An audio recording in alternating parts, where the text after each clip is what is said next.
Hello to everyone watching. This is a Procus Rush 3 and this is not a review. Well, these are some of the things that came with the package. I bought this action camera on Amazon for around 7,500, and I also got an SD card with it, a Strontium 32GB SD card. And these are the contents of the package. This obviously is the camera. This is the action camera. This is a waterproof case that's come with it. This is a charger. It's a micro USB charger. Please focus. Yes. And these are a couple of mounts that have come with it.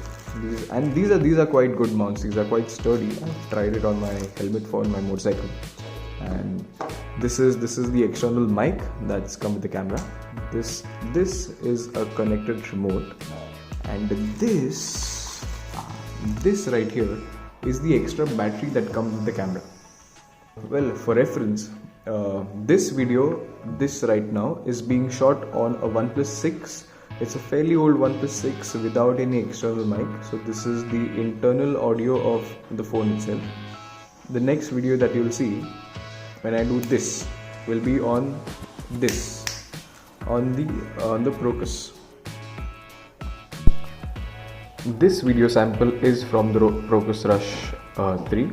This audio and video is being recorded on the action camera, and this audio is being recorded on the external mic that's provided with the camera. So this is my phone. Okay, so this is my phone. These are the things that came with the package.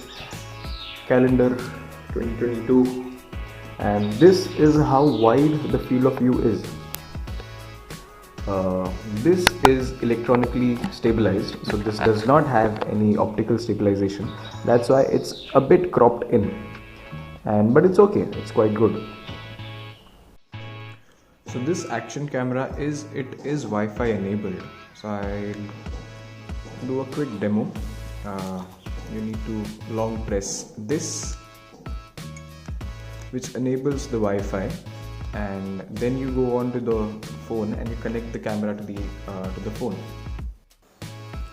Here I'm trying to connect my phone with my camera to transfer all the data, and since the camera is Wi-Fi enabled, I need to connect my mobile phone to my camera's Wi-Fi.